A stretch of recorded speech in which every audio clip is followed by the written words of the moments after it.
You're very welcome to the latest episode of the Nile 9 podcast.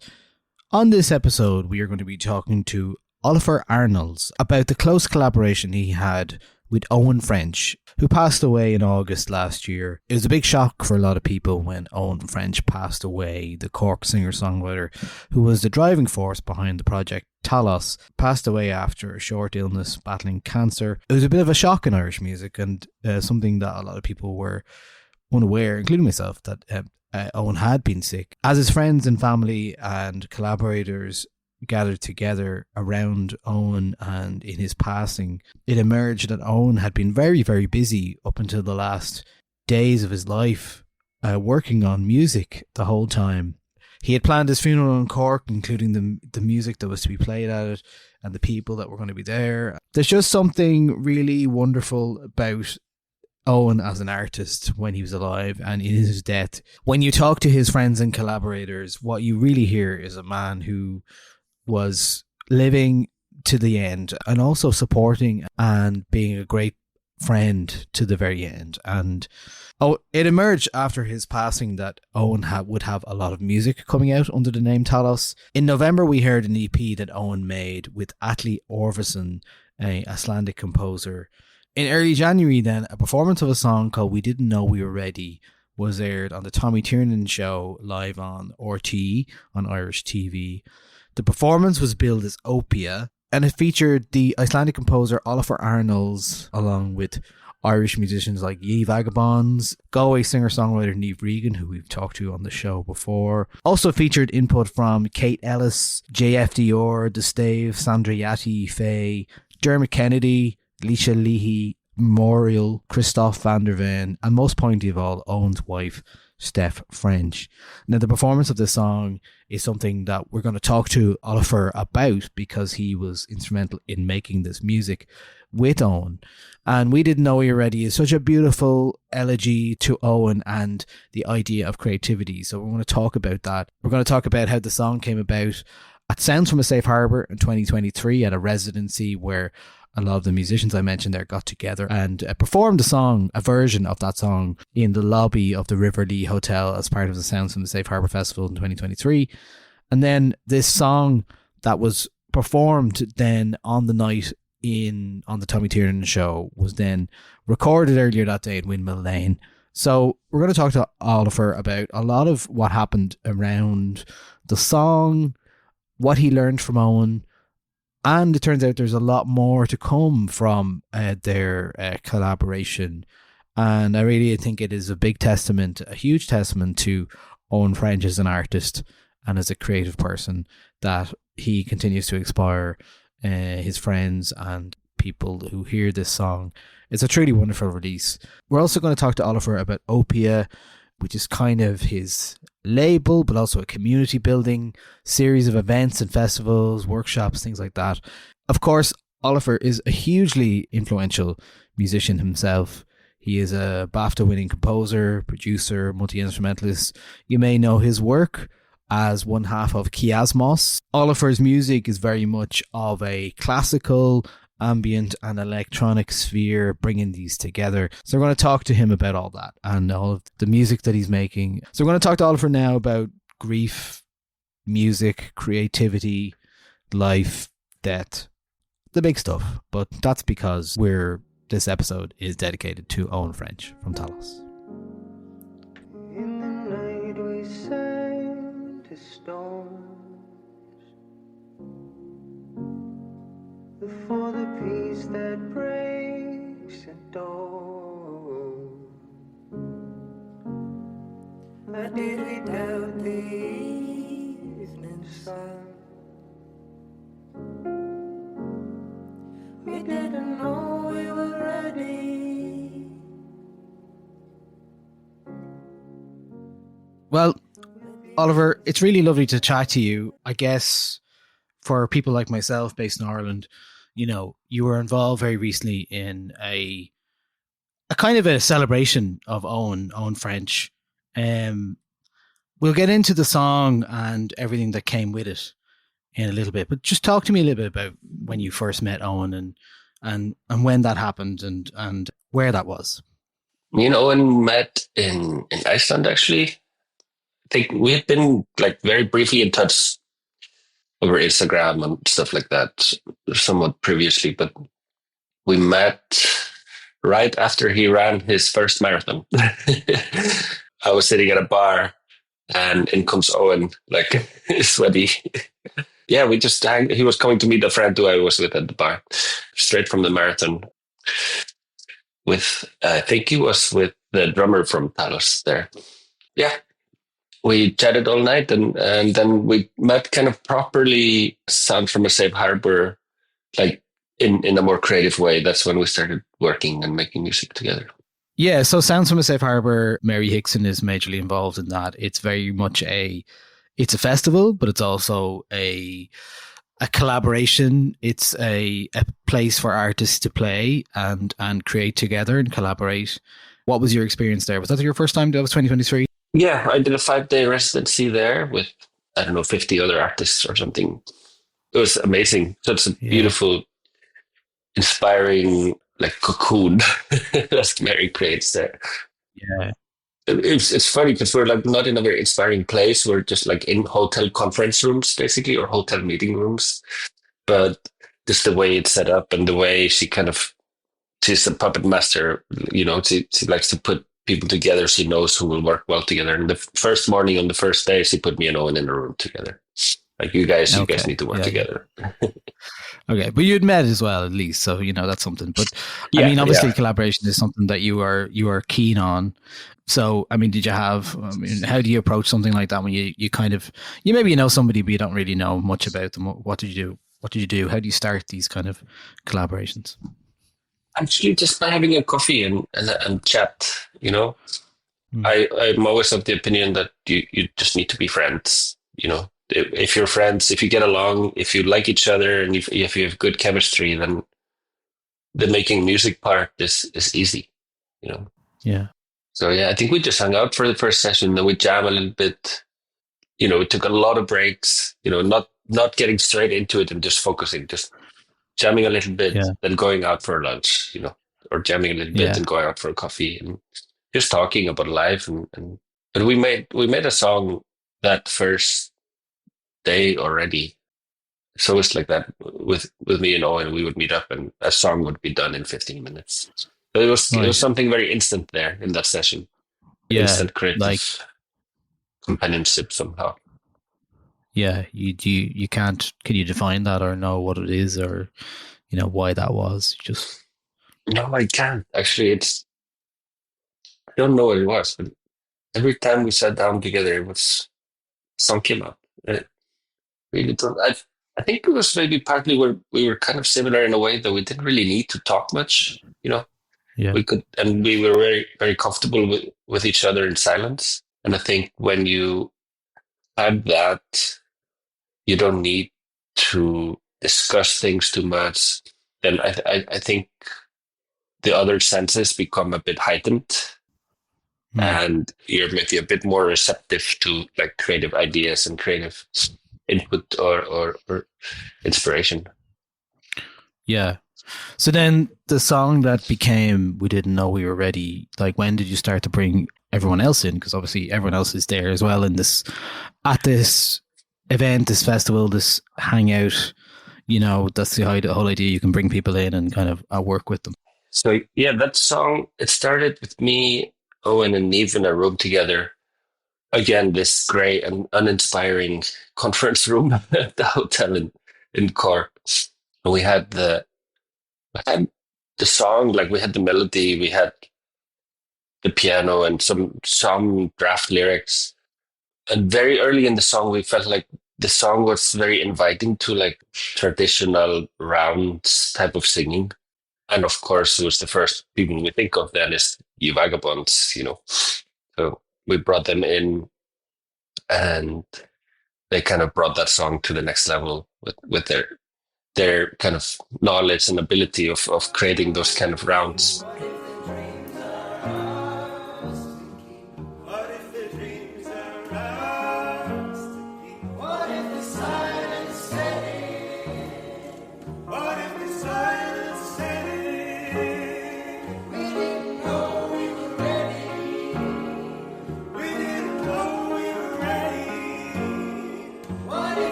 So, that then you perform it downstairs. There's obviously the video of the performance down in the lobby of the River Lee, where you bring everyone together, and it's very much like you can hear the bones of that song is present already. It's ready. It's there. So something Mary Hickson talks about is like, performing it in front of people when it's not, you've only just written it essentially. Does that change it somehow? I didn't really feel like it was not ready or in any way. But that was the song. We had done it, and anyway, like that was kind of the point of the song. Something we talked a lot about. Like honestly, like it was a little bit.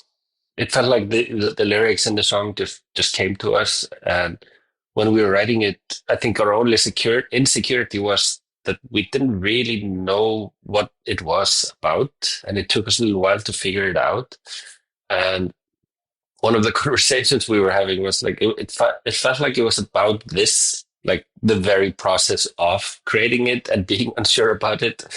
Yeah. And it's often like, but when you're creating something, you actually make yourself suffer so much for it. Artists tend to just be so miserable, and they hate their own stuff and like get so mad at the creative process. And after all that's done, you sometimes realize it doesn't actually matter. And you sometimes just change your view completely to like a destructionist view where like, oh, I've just put some black and white notes together in a certain order. That's all I've done. Why am I suffering so much for it? That's helpful. Yeah, that's helpful to bring it back to that. Like none of this fucking matters. It's just music, Yeah. So we were kind of swinging between the two of these things, and so it became a little bit the point of the song to like not worry about it so much, and the lyrics kind of say that. So it was great. Like when we performed in the lobby, it just felt like we're doing exactly what we should be doing. We're just playing around with an idea. Yeah, it's really beautiful. But obviously, the song has taken on a whole other meaning in a way because, it was a shock for a lot of people when Eoin passed last year. It was kind of kept fairly well on the wraps till it was the news came out really. I believe the song, Eoin, we've talked about Eoin. I've talked about Owen's music and talked to him, such a lovely guy over the years, and just, warm smile every time you see him. And you always got a sense of this quiet magnitude in him, So, it was a bit of a shock especially for a guy so young to pass. And, and then you hear all of these, the stories that he has loads of music ready and he was kind of working the whole time. And, he planned his funeral and all that stuff. So I believe this was a part of that celebration of his life as well. So that must have meant something to him as well. No, absolutely. We worked pretty hard. Yeah, I mean, from weirdly, we became close friends through the process that he was going through and I was going through with him, because we started working on this record about a month before he was diagnosed. Right. So the first couple of songs that we have, like for now, we didn't know we were ready, and a couple of others we made a few weeks later, they have a very different tone and quality to it than the songs we made through the whole process until the very end. And we were working on the record until the very end. So it's a unique creative process. That's for sure. Yeah, for sure. Yeah. Knowing that as well for Eoin, I'm sure it had something else, we can't even imagine. Was it always a plan then to release music with Eoin, yourself and Talos together? Yeah, I think we knew from a very early stage in our collaboration that we were making a record, not just a song or two. We were making a record. I don't know how we knew that or why we felt that so strongly, but we felt like we touched on something really special and something unique together, and that just needed to be a record. So do you know what the plan with that is yet, or is there a plan in place yet? Yeah, I've just finished it. In fact, I finished the master yesterday. Oh wow. Okay. Um, he asked me, before he passed, I was lucky enough to make it out to Ireland and be with him for Mm. the last few days. And we managed to sit down and make these plans, which is incredibly fortunate given the circumstances to actually be able to talk about it and know what his thoughts are on the process. So I'm not completely left alone with all our material. And he did ask me to finish it. He asked me for a certain record label. Yeah, there was a lot of Yeah. specifics in this plan He knew what he wanted. that he had obviously thought of. Yeah. Yeah. Yeah. Yeah, and then I've spent the last 6 months after his passing finishing this record, and a lot of it. A lot of the songs were very clear what they needed. Some of them were basically ready, and some of them we never had the chance to record proper vocals for, even finish the lyrics for. Those were definitely the more interesting things to try and work on and finish. Sure. And and a little bit nerve wracking sometimes to thread the line of like to make sure I'm still staying in line with what we decided and what we wanted to do. Sounded like he had very clear ideas of what he wanted as well. That's like you're honoring him as well in doing so, and that's like it must feel quite a privilege to do that. Carry on the work that he was doing with you. Yeah, it is. It's a privilege and an honor, like to be asked to or to be trusted with this. Yeah. There's a very special type of trust that kind of embodied my whole process in the last 6 months. Like there's a knowing when I had to make creative decisions, especially when I had to make hard or difficult creative decisions. Weirdly, I didn't have to think about it too much. I think that's kind of the most interesting part of the whole process. There's just a very deep knowing and trusting in the process and how we work together. And I just have to tune into that energy and continue working in the same way. Then I was just kind of sure that I wouldn't make a wrong choice. Yeah. But then it's also incredibly just fortunate for me to be able to have this platform for my own grief. And I was able to process the whole thing very much through finishing this record. Sure. Yeah. Yeah. And then, of course, when January comes around and this opportunity to perform, we didn't know we were ready on RT, the TV show, Tommy Tiernan in Ireland.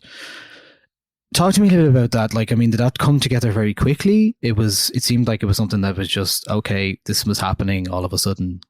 That's the impression I get anyway. Yeah, that's nice to hear.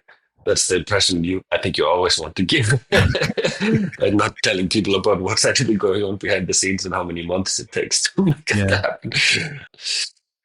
But no, it was natural. We decided, me and Mary decided kind of early on to go back to the same group as performed the song the first time we performed it at the River, because the song we didn't know we were ready. It became a very like, what do you call it, like a hybrid or a modular setup where we would perform it at different occasions with different groups of people. It didn't really feel like it belonged to just me and Owen and Neve and the Vagabonds.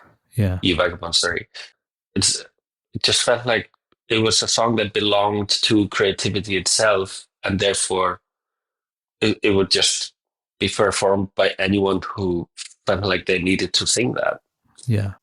So it had gone through a few different iterations with a few different singing constellations and stuff. But we went back to the original there with Memorial, The Staves, Dermot Kennedy, and then a couple of more. Then we added also a couple of people who sang it with us at Opia Festival, which is Sandrayati and Jofrida, JFDR. Does it feel like for me, I get a very cathartic feeling from it, It's deeply moving. I find it very moving. I definitely cried the first time I watched it, and I was like surprised by, it was just so moving. It just felt like such an elegy to Owen as well, and obviously, with his voice coming in at the start, and it very much feels like, wow, I can't imagine a more fitting tribute to somebody like Owen, who clearly was working on his music till the end, and his friends and family and collaborators all come together and perform this beautiful original song that just like it really is very touching. Yeah, it felt like, and we kind of consciously set it up in a way where we start with Owen singing the song himself, just coming from a backing track that I had. And then we have a few of his creative colleagues coming in and singing with him, supporting him. Then Owen's voice leaves and we get his wife, his partner, start Yeah. singing, supported by some of her best friends, Andretti and JFDR, who are kind of there singing with her, supporting her, giving her the confidence to sing this. And then at the very end, the whole group of friends is coming and supporting. And symbolically, it felt like we were kind of carrying Owen's legacy or carrying his music, his creativity forward first through his family, his friends, but then through the greater community. And I think just that ritual of performing it in that way specifically gave us quite a lot. I think all of us. And a lot of the people there hadn't been in the same situation as I have, which is like for the last 6 months, I have been working on this music very actively. I've been doing all these things. It's been kind of constantly cathartic. You get, Mm. at some point, you get almost a little bit desensitized to the, the severity of the emotional situation that you're in. Sure. But I think for everybody, this felt like a very significant moment in grief and also in honoring and just Yeah, and then like carrying on his creativity yeah, to like to forever, not just to that moment, but to like the future. yeah. It definitely feels like a real positive incantation almost. It's so you also recorded it that day in Windmill Lane, right? So I mean that's when you're and there's one thing about doing a live TV performance is one thing, but then getting people together in a room. I mean, how do you center yourself when there is so much, feelings of grief and loss around that? Like it's I mean, it must have been you must it must have been something that didn't happen immediately once you all arrived. Like how do you navigate that? Always works out when you have a good group of people, uh, people who can support each other through it. And I can tell you what, we started just sound checking the microphones, so we started singing the song, and we hadn't really done any ritual before we started. We were just kind of the sound engineer just asked for, some sound, and we started singing, and everyone just started breaking down. Mary, bless her, she was like, "All right, come here, we need a hug," and she put everyone together in a group hug, and then we came back to it with a very different like. It was so important to tune in together and be together as a group to talk about what we're doing, not just start. That was my mistake, probably to allow that to Yeah. happen, but maybe it needed to happen or whatever. Yeah. Yeah. And another thing is like they had put up the mics in like a straight line with the separation, so it'd be two singers on each mic, but there was like 2 meters between singers, and this is something they do in studios just for the sound quality that you have better separation between groups, Sure.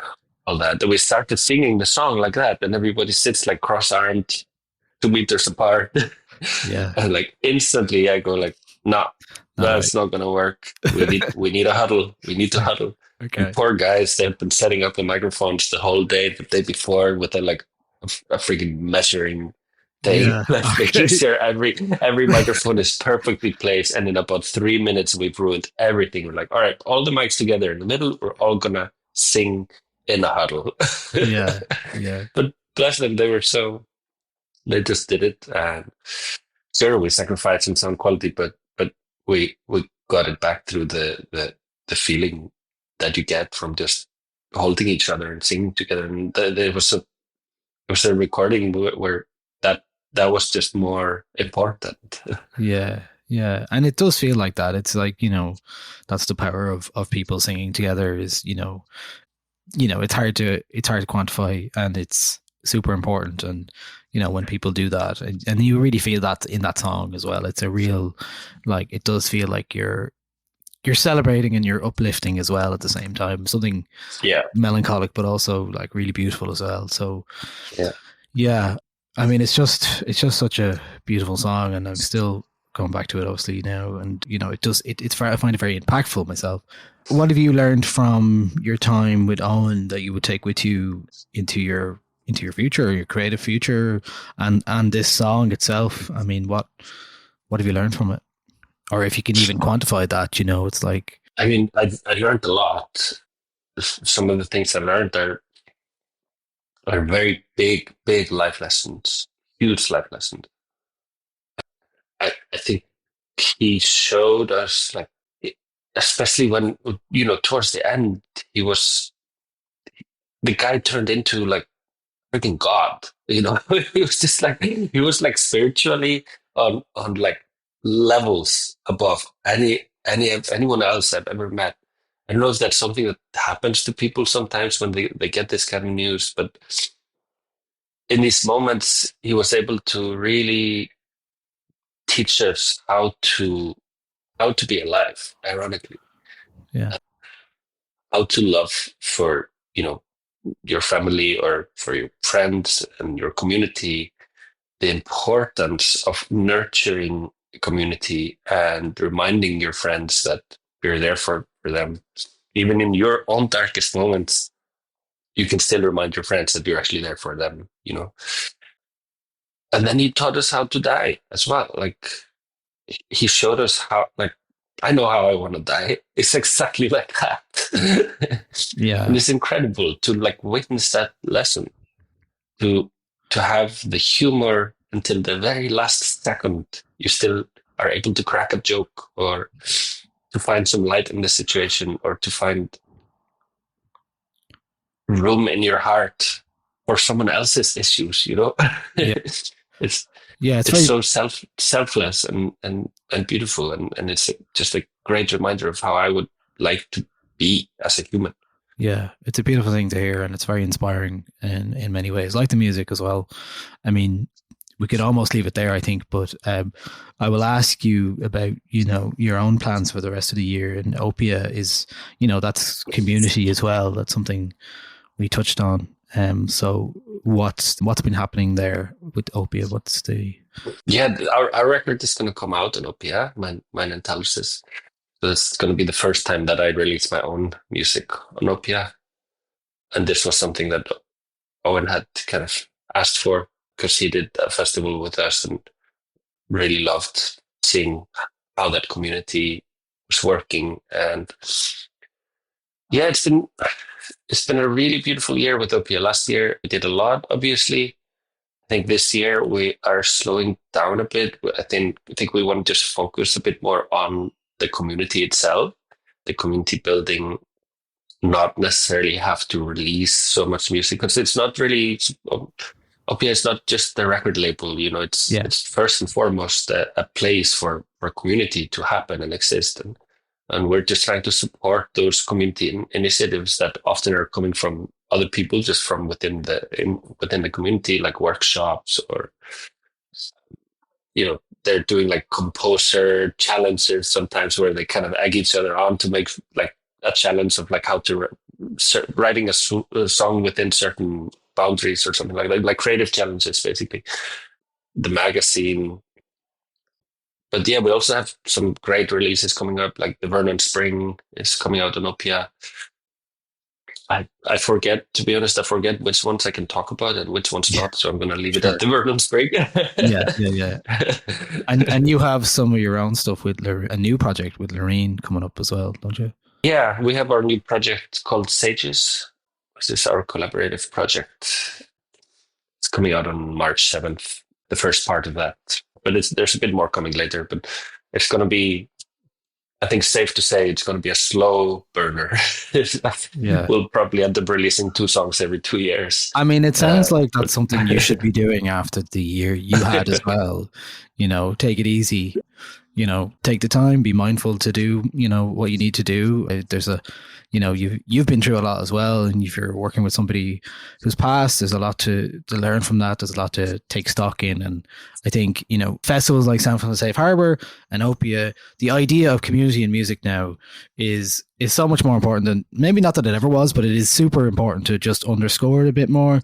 We can all spend time on the whatever it is, the hamster wheel of creativity and touring and the music industry and how that works and the I don't know, the streaming, platforms and all that kind of stuff. You can kind of maybe feel a bit disconnected, even if you're never more connected than you ever have been. So, it's something to be mindful for. And I think this is exactly why this is why we started Opia. Like, I mean, I wouldn't say community is more important now than before, but like you said, it's more important now to remind ourselves of it. It's more important now to like remind ourselves why we're here in the first place. Because sometimes, on a good day, often the most communication I'll have with someone listening to my music is a number on my Spotify for Artist app or something. Like, you know how the app like actually ticks when you get a stream?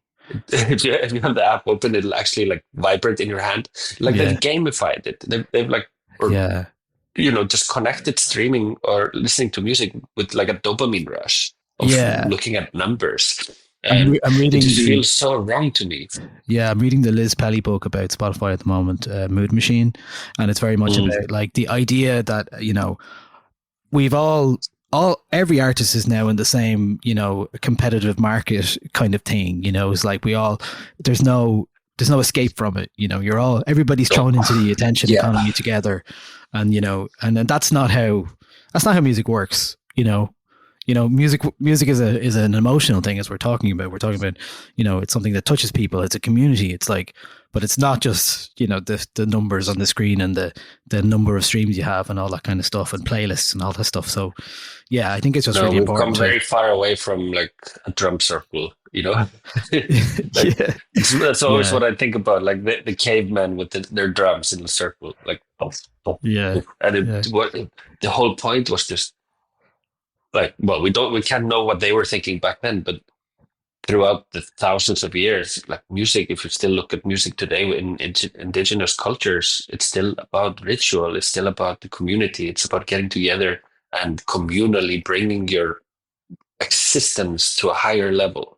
That's what it is. It's not about a fucking number on Spotify. It can't be.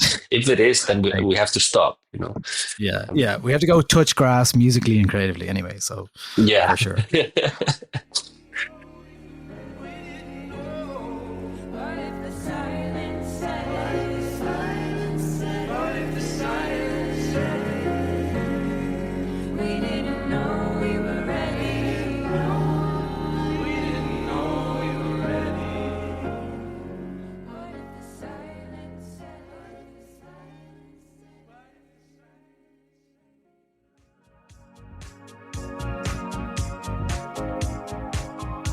Thanks for listening to the 909 podcast. If you like what we do, why not consider supporting us at patreon.com/909.